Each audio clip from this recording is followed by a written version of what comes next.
Forte abraço a você que me acompanha aqui no Juninho Fonseca de Olho no Lance, a melhor análise do jogo, onde disponibilizamos os vídeos com os palpites, as dicas e os pitacos dos campeonatos que acontecem nesta temporada 2022. E hoje, no Passando a Limpo, o nosso programa de podcast, nós vamos tratar dos jogos que aconteceram no meio de semana. Terça, quarta e quinta, Copa Sul-Americana e, basicamente, Libertadores de América, onde vamos dar uns palpites, uns comentários mais precisos. São jogos importantes, é jogo da fase oitavas de final, jogo de ida. Isso significa que nós teremos o jogo de volta. Provavelmente, o que aconteceu no meio de semana terá influência no que irá acontecer no meio da outra semana. Semana que vem nós teremos os jogos de volta. E aí, meu amigo, se você não plantou nada no meio de semana, você vai ficar apertado para resolver. Ao meu lado, como sempre, Thiago Coutinho, meu parceiro de escola. Tudo bem, Thiago? Tudo. Estamos no limite do horário, hein? A hora que nós falamos, estamos começando, companheiro. Aqui é horário raiz. Tudo bem? Bom dia, grande abraço. Opa, Juninho, bom dia. Né? Tem que cumprir o horário. Mas é o que você falou, a gente vai analisar os confrontos aí, teve polêmica para variar. E semana que vem é teste para cardíaco, né? Semana que vem é o jogo de volta, onde tudo vai ser definido, inclusive o restante da temporada de grande parte dos clubes, principalmente dos brasileiros, que é o que a gente costuma tratar aqui no programa, Juninho. Eu estou imaginando que no fim de semana, Thiago, vai ter time aí que vai colocar o alternativo 3 ou o alternativo 4, porque, olha, vou te dizer, tem clássico no fim de semana que o cara fala, eu não quero nem saber o que está acontecendo, eu quero me preocupar com a Libertadores e Sul-Americana. Mais uma vez, nós contamos com a presença, o apoio e a produção do Vinícius Falquete, meu parceiro de toda hora. Hoje eu apertei ele, falei, meu amigo, eu tenho um compromisso, o Thiago também tem.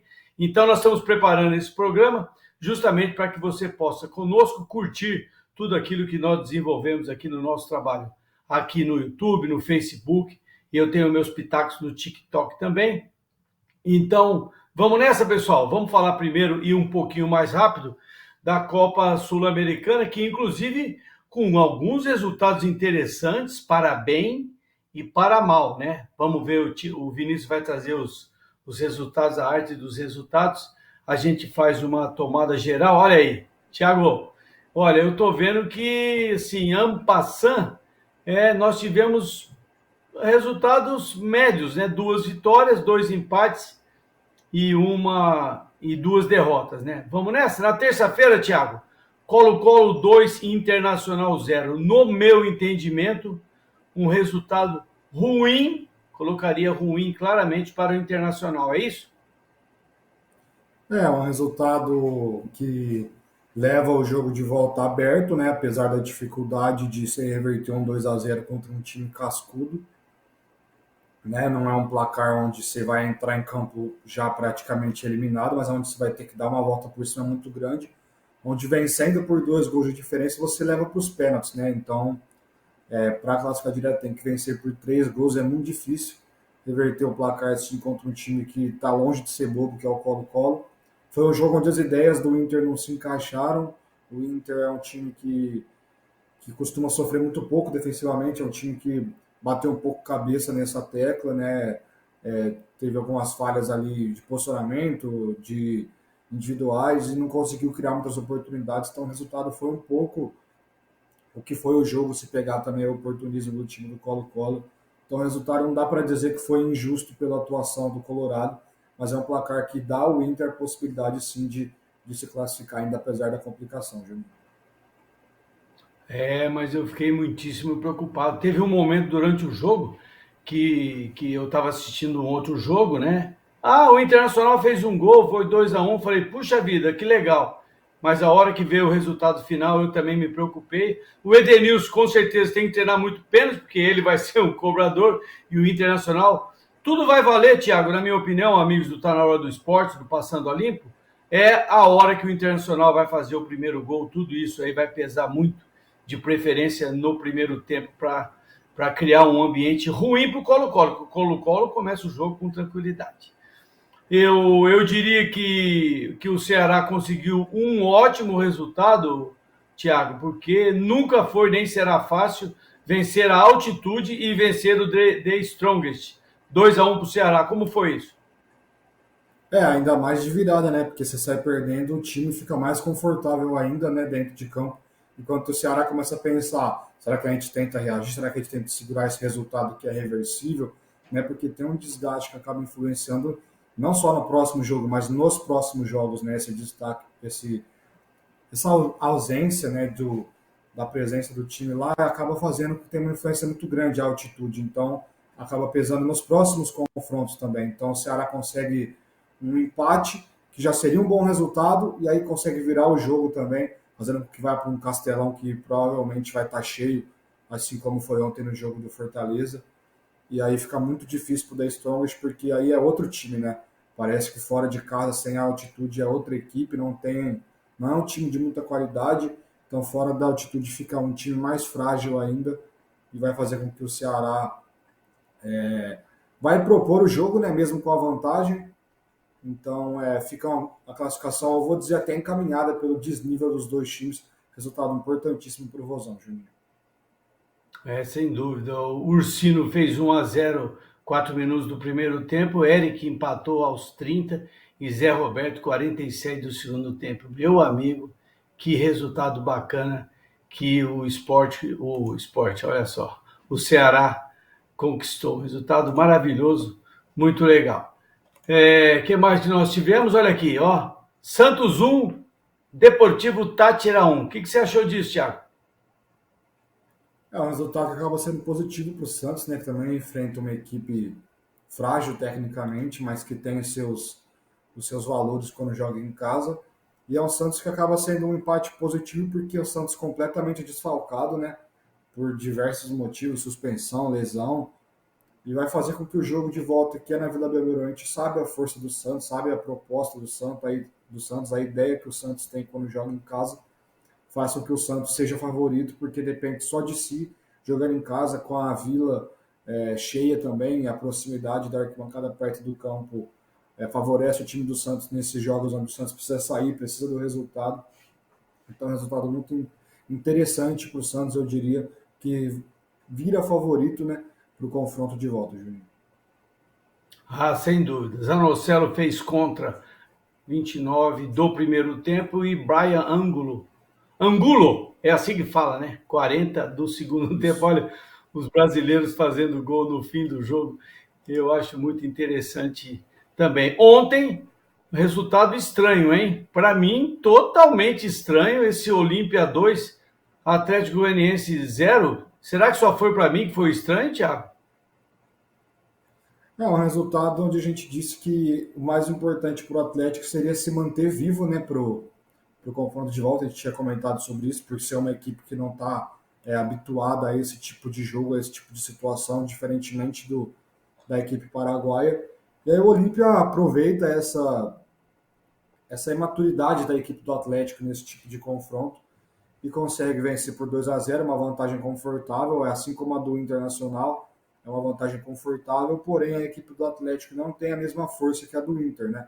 Fazendo com que fique um pouco mais complicado de reverter a situação, mas é um placar completamente irreversível, né? Então não adianta jogar toalha, não pode jogar toalha, o time ainda tem condições sim de conseguir uma reviravolta que seria histórica para o Dragão.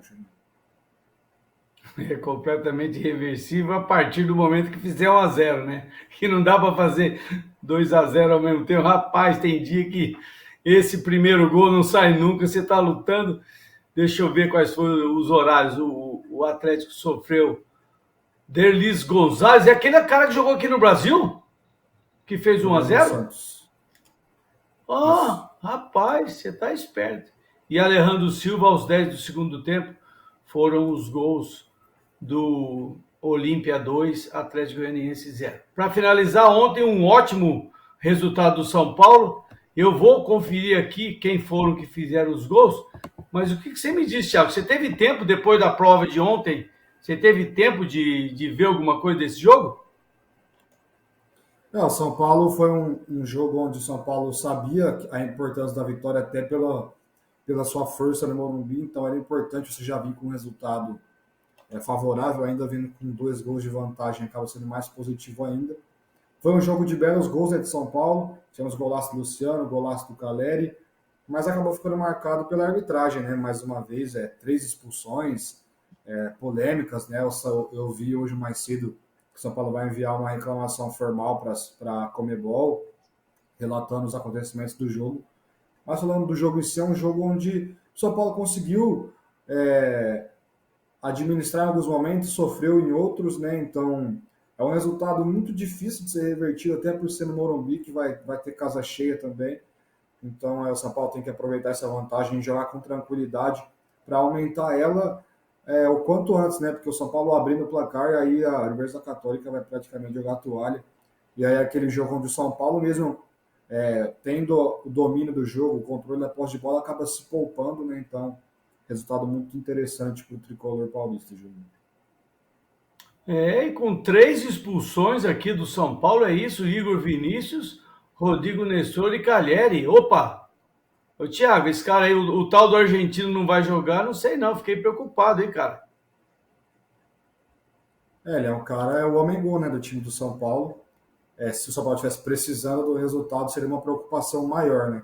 Aí acredito que deve jogar Luciano e Éder mesmo, que não tem o mesmo nível, mas também está bem servido, né, para uma situação favorável para o time do São Paulo. Eu acho que o advogado do São Paulo vai ter que funcionar. Porque na hora que for ter o julgamento, se o cara tomar 2 partidas, meu amigo, ele fica fora da segunda e da primeira da outra fase. O São Paulo, como você disse, deu um passo seguro para a classificação no Morumbi. Não é fácil, nunca foi para nenhum time, nem grande, nem pequeno, nem médio, nem estrangeiro, enfrentar o São Paulo. Reinaldo fez 1-0, o Luciano fez 3, o Luciano fez 2 gols aos 28, 39. E o Universidade diminuiu no começo do segundo tempo. Zampedri, olha que nome bacana, e Valência aos 42, e o Caleri fez o dele 4-2 para o São Paulo. Me parece um resultado absolutamente confortável. Vamos mudar a chavinha, Thiago? Vamos para a tal Libertadores, meu amigo? É dessa aqui que você tomou um vareio de bola. Você está sabendo? Você está ligado? Você está antenado? Quanto ficou os resultados?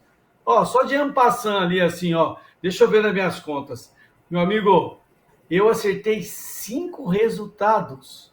Os caras da Libertadores estão dizendo o seguinte: Juninho, você não pode apostar, porque se você apostar, você vai ganhar. Emelec, Atlético Mineiro na terça-feira. Eu vi um pouco desse jogo. Para mim, esse jogo era para ser 3-1, mas foi 1-1, Thiago. Um jogo onde a gente disse que a equipe do Emelec dificulta muito pelo caldeirão que é formado no seu estádio, pela força física dos atletas. Aí a expulsão juvenil do Alan acaba prejudicando o jogo do Atlético, né? Joga com um a menos fora de casa, você não pode se expor tanto. E prejudica até para o jogo de volta, né? Porque ele é um titular absoluto. Aí tem falha do Nathan Silva, que é um bom zagueiro, mas na hora H tem prejudicado um pouco individualmente a equipe do Galo. E aí o Galo perde um pênalti, né? O Hulk, mais uma vez, perde um pênalti importante nos minutos finais, onde ele até comentou depois nas redes sociais que só perde quem bate, né? Inclusive ele disse que vai bater o próximo se tiver, não vai fugir da responsabilidade. O Atlético favorito, né? Vai decidir em casa, com o Mineirão lotado, é muito mais time, mas é um jogo que, se não ficar esperto, a gente já falou, a Libertadores é traiçoeira, é complicado, então se não ficar esperto, pode acabar se complicando, mas a equipe do Atlético é favorita sim, Juninho. Sem dúvida, você fez uma colocação interessante, que o Alan não tinha nada de que fazer aquele negócio, dar cotovelado no cara, achando que ninguém tá vendo. Ô, rapaz, hoje em dia tem 50 mil gente no jogo, assistindo, filmando, gravando. O garoto foi infeliz. O Atlético Mineiro, sim, é favorito, mas eu fiquei ali meio preocupado. Ademir, 1-0, 16 do primeiro tempo, e Sebastião Rodrigues de pênalti aos 12 do segundo tempo, 1-1. Eu não diria ótimo, mas um bom resultado. Agora, Atlético Paranaense, vou te falar, hein, Thiago, tira ele de qualquer lista e põe esse time aí como Semifinalista, tenho certeza. Não sei com quem que ele vai cruzar, mas esse Atlético Paranaense está num momento muito legal. 2-1 foi fácil isso ou foi difícil? O Atlético passando, ele enfrenta o vencedor de Fortaleza e Estudiantes, onde, na minha visão, ele seria favorito contra qualquer um dos dois, né? Mas é um Atlético que abre o placar até cedo, né? Com o Vitor Roque, né? O garoto faz o primeiro gol, Sim. né, se eu não estou enganado. E aí, depois o Atlético, o segundo gol do Atlético o time sofre um empate, né? Uma falha, um pouco de posicionamento ali no cruzamento, apesar de ter sido uma bola muito boa. E também numa falha, né? A bola passa por dois defensores do Libertad, o Atlético faz o segundo gol e vai jogar no fora de casa, onde é aquele negócio, né?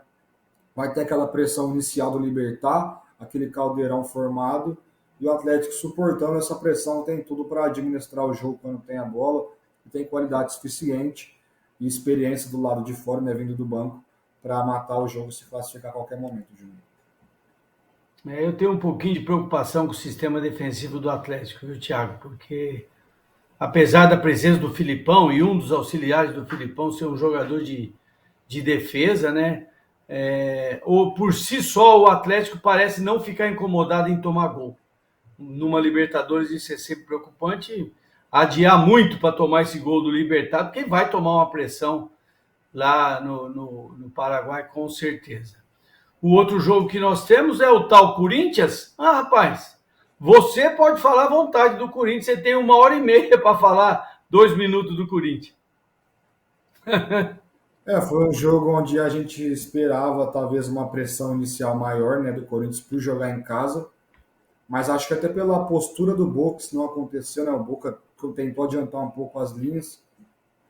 E aí acaba sendo um jogo, o Corinthians, na minha opinião, foi um pouco superior, porque teve mais domínio da bola, mas um jogo muito equilibrado, assim como a gente, apesar de apostar no Corinthians, imaginava que seria um confronto equilibrado, né? Apesar de a gente estar falando de Corinthians e Boca no mata-mata, então o resultado acaba sendo ruim para o Corinthians, podia ser pior, claro, né? Você não tem a obrigação de vencer para classificar no jogo de volta, mas você vai jogar com Boca na Bomboneira, né? Falando do jogo em si, o pênalti em cima do Roger Guedes é indiscutível, né? O Rojo, ele deixa o braço, não faz um movimento forte de agressão, mas ele interfere completamente de maneira ilegal na ação do jogador do Corinthians, era o Mantua, se eu não estou enganado. E aí o Roger Guedes bate muito mal, bate meia altura, sem muita força, ele telegrafa onde vai bater. E ele acaba sentindo, né, o pênalti perdido, porque ele acaba sumindo do jogo. E aí no segundo tempo, o Cássio tinha feito já uma boa defesa, né, no chute meio mascado do Benedetto, o Cássio sendo mais decisivo que muito atacante, inclusive, do Corinthians. E aí no segundo tempo o Corinthians tem duas chances muito parecidas de bola rolada para trás, né, em uma o Juliano é travado e depois o Mantua bate para a defesa do Rossi, que foi eleito o melhor em campo, inclusive, pelo pênalti defendido, e depois tem a chance que o Adson bate para fora. E aí tem aquele lance dois lances polêmico, né, o lance do Adson, né, que no áudio do VAR fala que não foi o suficiente, não foi um contato forte. Eu particularmente acho que deveria pelo menos ter ido na cabine, né? Se ele ia dar ou não, aí vai da interpretação dele, se ele acha que foi o suficiente para derrubar o Watson ou não. Mas eu acho que pelo menos ir na cabine ele teria que ter ido. E tem o lance do Rojo, que ele deixa o braço no Cássio, que normalmente os jogadores levam cartão por lance assim, e ele já tinha amarelo. É um cara que faria com que o Corinthians crescesse no jogo, né? Com um a mais em casa, e é um cara que faria falta no jogo de volta. Mas jogo dos mais complicados, certamente, para o jogo de volta. Vai ser aquele jogo brigado, com polêmica de novo, provocação, jogo quente e com grandes possibilidades de disputa de pênalti. E aí, como eu já disse mais cedo, é teste para cardíaco, Juninho. Teste que vai cardíaco, né? Olha, eu vou dizer para você uma coisa, o Thiago. A gente gosta muito de futebol, fica sempre acompanhando, e a cada momento eu tenho uma sensação.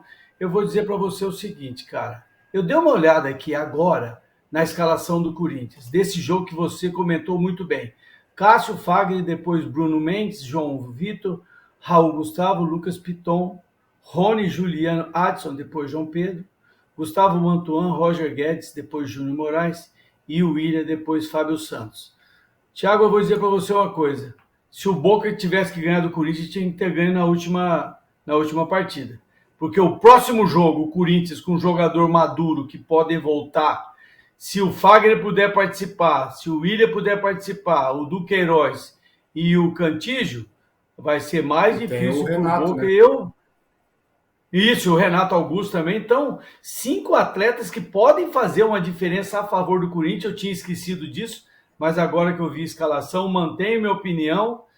Na segunda-feira nós vamos fazer esses palpites, mas mantenho minha opinião que não foi tão ruim, não, porque o Corinthians, um time muito jovem para fazer um jogo decisivo de Libertadores contra um time que tem 17 participação em finais e semifinais. Então, o resultado na bucha mesmo, o resultado não foi ruim.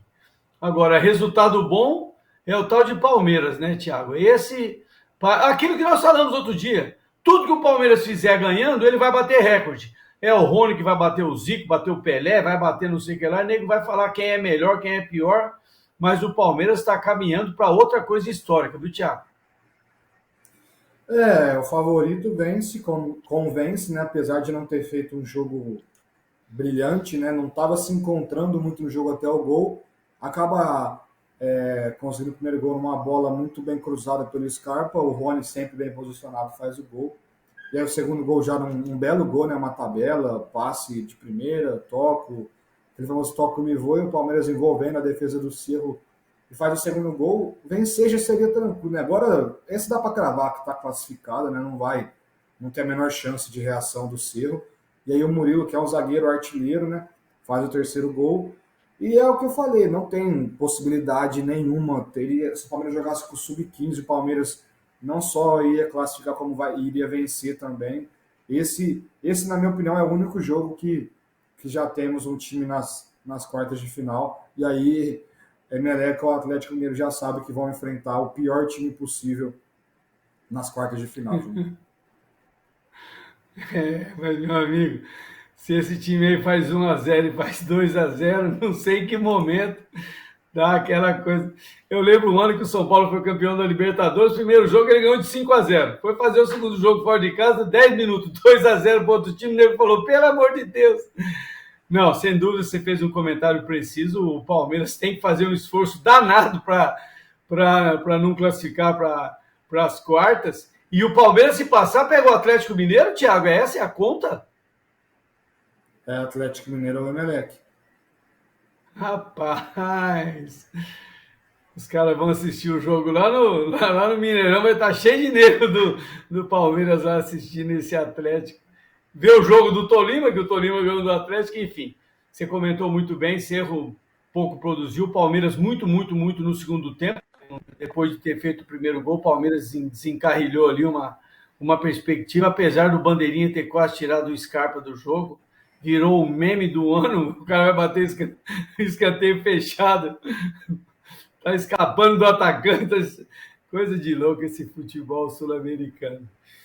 Esse Flamengo aqui que ganhou de 1-0 do Tolima, Thiago, é aquele Flamengo que a gente foi campeão da Libertadores, de virar, é o mesmo time, preto, é esse time aí agora, esse Flamengo 1-0, ficou bom para eles? Não é o mesmo Flamengo, né? Tá longe, mas o resultado é sensacional, né? Vai jogar no Maracanã para, sei lá, 50, 60 mil pessoas.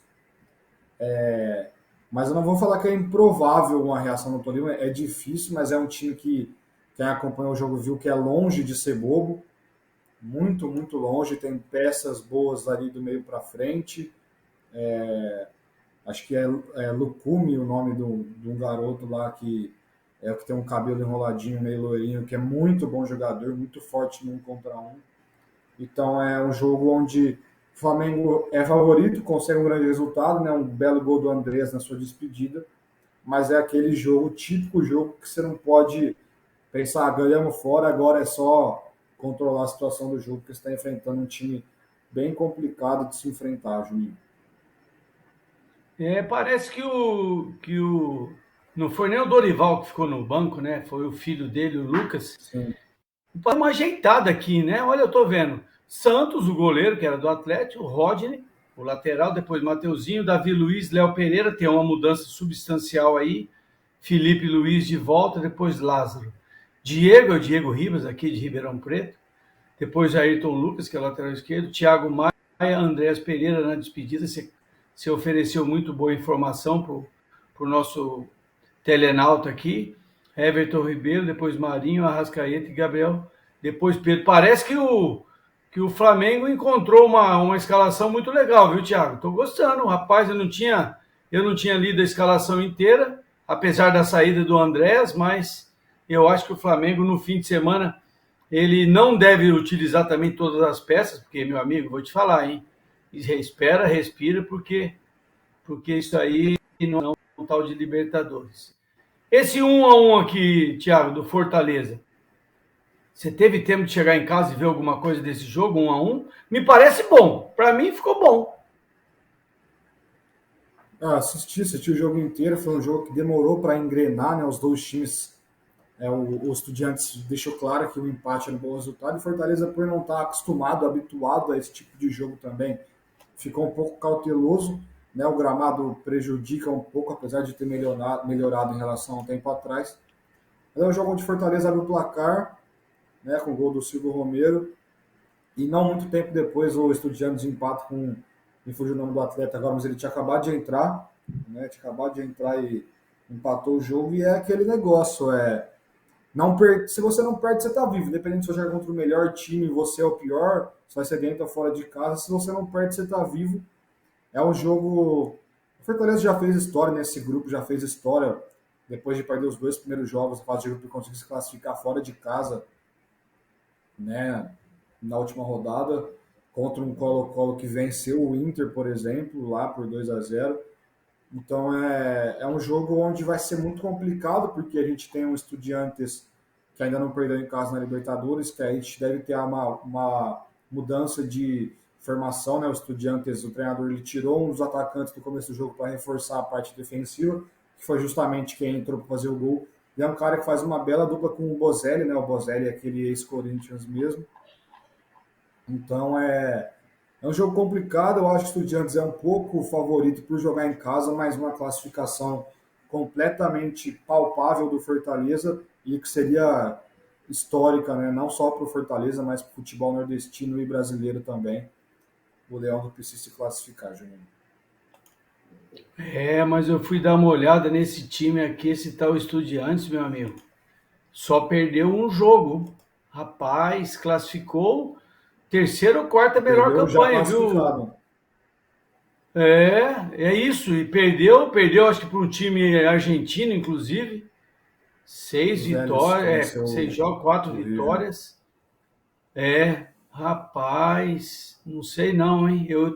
Eu tô enxergando com um pouquinho mais de preocupação do que o sinal de confortabilidade que você deu para o Fortaleza. Não tem nada confortável, mas o jogo em aberto, mas eu enxergo esse Estudiantes aí, que é campeão de Libertadores numa época que a televisão era em branco e preto, né? Então, o vermelho e branco não ia aparecer, apareceu cinza. O quê? Quatro títulos do Estudiantes, né? Pelo que passaram ontem. E o último, aquele contra o Cruzeiro do verão lá no Mineirão. Nossa Senhora, rapaz, começaram o jogo desclassificado e conseguiram ser campeão da Libertadores. Gente, era isso, hein? Era isso que a gente queria trazer para todo mundo hoje. Nós estamos acelerando tudo, né, que nós fizemos, porque muitos compromissos na sexta-feira. E valeu, viu, Thiago? Obrigado. Foi bom você ter mandado o sinal que nós estávamos. Eu também tenho um compromisso.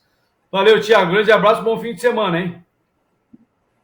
Valeu, Juninho. Bom final de semana aí para você também, para o Vinícius. E segunda-feira a gente vai voltar aí para trazer essa semana. Que semana vai ser essa, hein, Juninho? Forte abraço aí, valeu. Tá parecendo nós quando fazemos prova, né?